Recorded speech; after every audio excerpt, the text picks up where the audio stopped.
Okay, I had my parents help me choose what hairstyle to do.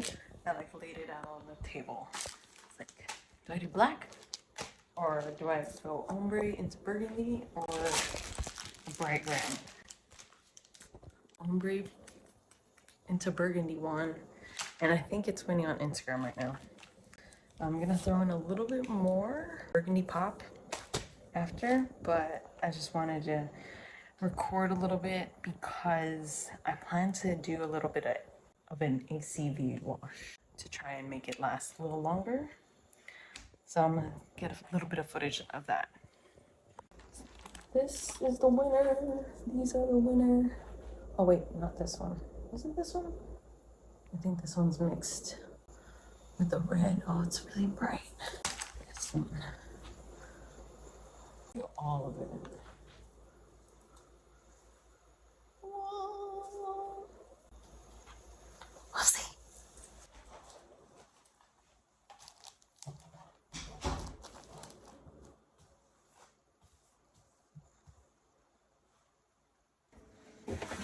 I'm gonna fill this up. Bought some apple cider vinegar, organic from this place from Highland Park. I'm just gonna add a little bit, maybe an eighth of whatever this is, and then let the hair that I have laid out there soak so that I can remove any of the irritants. Usually I don't do this for my hair just because I don't usually get like severe irritation, but I don't think it hurts, you know? So just show you a quick process.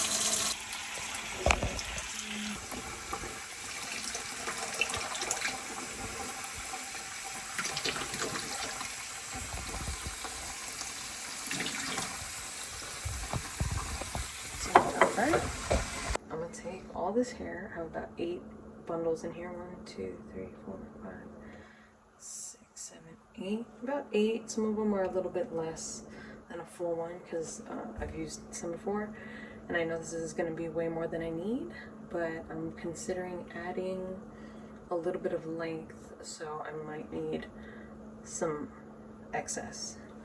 Now we're just gonna put this inside.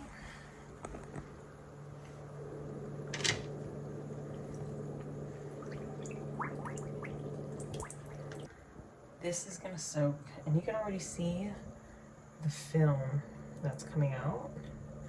And some people are irritated by it. I don't always get irritated by it, but just for longevity purposes, we're doing it for this style.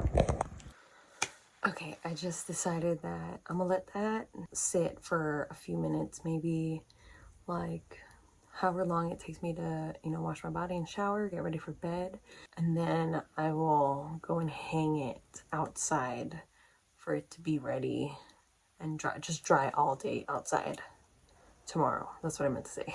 So you can see, I think right at the surface, look at this white stuff.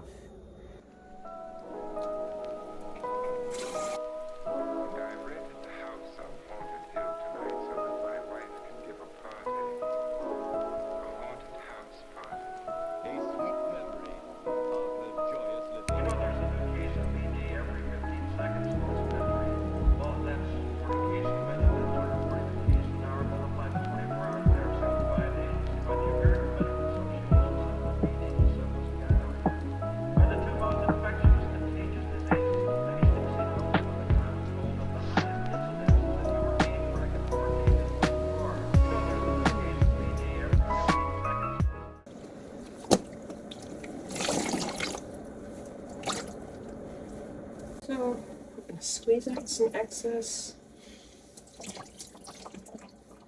and then we're gonna hang these. I broke a hanger on purpose so that I can use it and put it outside.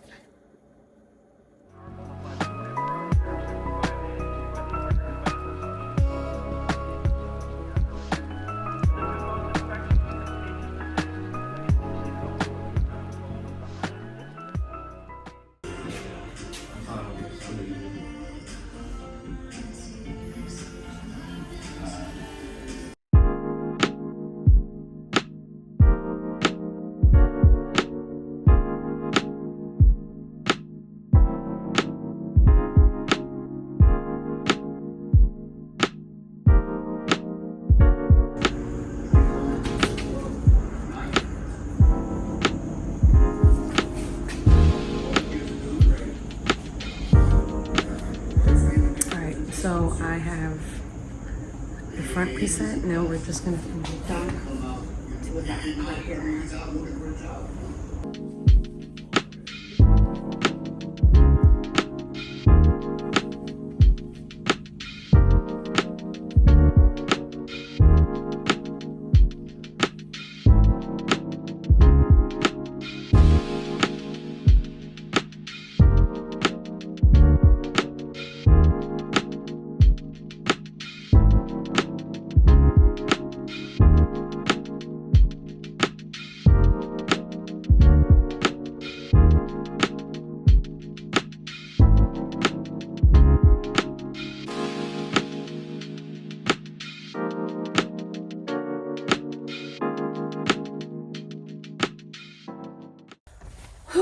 Okay, literally, I've been at this for 10 hours. I've been here since 9 and it is 7.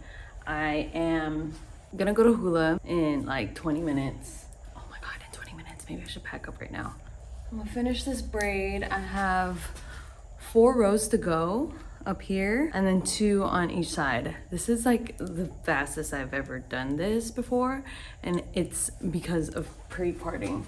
So that's how much I've done. They look pretty stiff because I need to dip them in hot water when it's all done. But I am very proud at the progress I've made and the rate that I'm doing it. I think the braiding has taken about like 7 hours total because the pre-parting took at least 2.5 or something. But we're doing great. I'm so proud. Hey, bye. Okay, it's the next day. I left the shop for today. And I'm kind of bummed out. I'm probably not gonna finish before I leave the house. And I do have like 3 more braids in this row before I have to run a bunch of errands. This last 2 rows probably won't be done. Probably need to find a way to make it look normal. But I do want to dip my hair before I leave, just so it just feels nice. If I don't do that, I might put in a bun, but we'll see how it all comes together. I really want to finish these last 3 braids. Oh, you're able to see it a bit, yeah. All right, so I had a whole morning and early afternoon of errands with and for my dad. I had my hair up in a bun, like you just saw. I have 2 more rows to go. Just have this. I like loosely braided it back so it's just out of the way. Earlier you did see how I added the hair or fed in the hair in the back. So I guess I'll show you one of these braids here when I get there.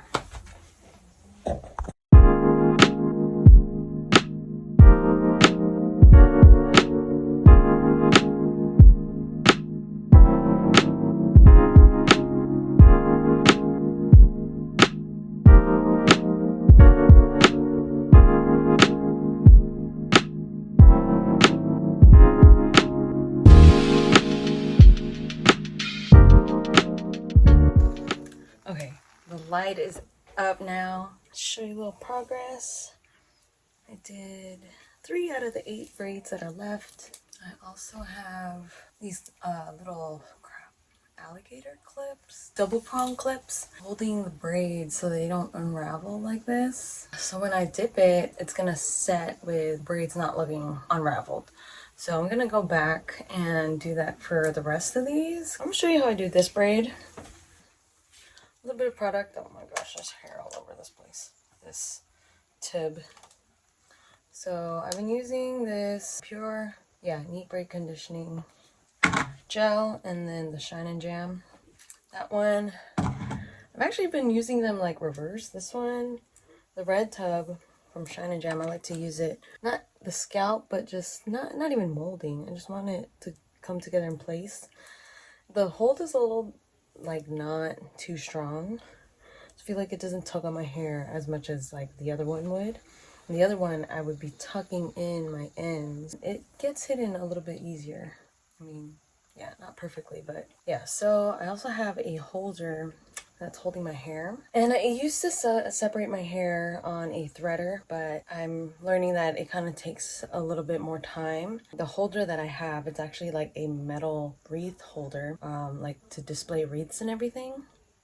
and it's sturdy enough for it to just like be still, and there's like a hook like this, and I go like this, and then I pull however much hair that I'd like. I'm not perfect at it, but I think it does save me quite a bit of time. So in inserting hair, by the way, I'm doing knotless box braids, and I say these are medium braids. To feed them in, I plait once, and then I add hair already. And then I put the other strand under, and then I'm back to where I started. Add more hair. Ooh. And typically, the amount of hair the way I'm doing it today, or for this style, I'm kind of just adding enough hair till it gets to a size that I want. Not really counting, although I would ideally like to go in increments of 3, just because there's 3 strands, and then kind of to get through a proper full braid, I guess, 3 plaits. It just kind of increases the chances of the braid being more even. But I mean, that's all dependent on how much hair that you put in at a time and where you're at with like the thickness of the braid. I mean, this isn't really supposed to be a tutorial, but I'm just like showing you that I'm incorporating on my like what 5th or 6th strand.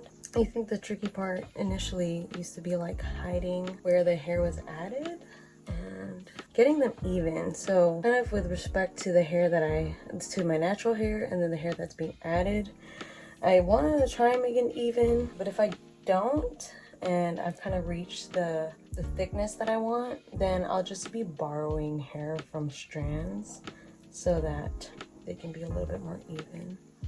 As you can see, it's coming together nicely. I think because I'm just adding a little bit of hair, it's taking me a little while. Is that a good thickness? I feel like we're at a good thickness. And if not, always add just a little bit more.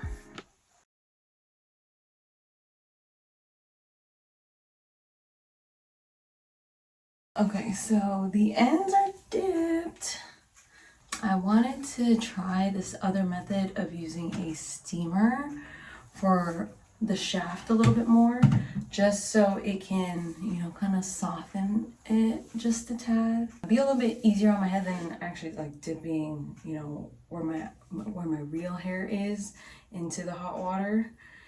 Even though I know I got some of the ends here, which isn't the best for the health of my ends, but you gotta do what you gotta do. And I'm gonna try the steaming right in the middle, just so a little bit more flexible, because my hair is like really thick underneath. It might help with the structure, but you see there's a little bit of like wonkiness.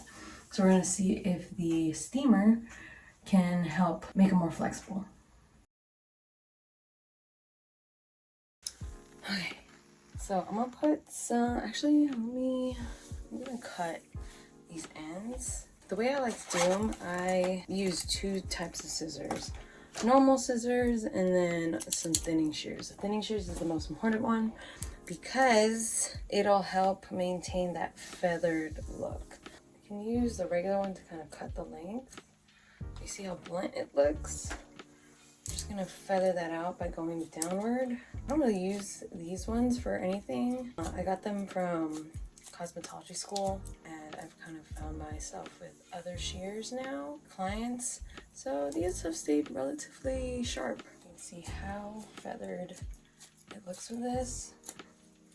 Boom. Get this back half. Look how long that is. We want to take out, honestly, about that much or so. We're gonna go downward. Dude, this is killing it. Oh, hell yeah. Look how much cleaner that is. And it's still nice and tapered. It's kind of the look you want with pre-stretch hair. That was the hair I was working with. So much better than, say, oh wow, you see that? You see the difference in length, of course, but then Look how intentional this looks, and this looks like you didn't finish the job.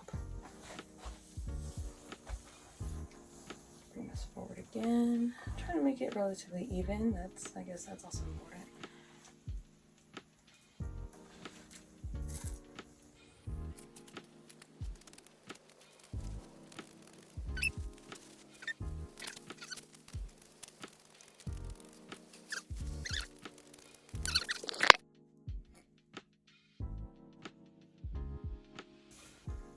Yeah, this is where we're at. Look how perfect.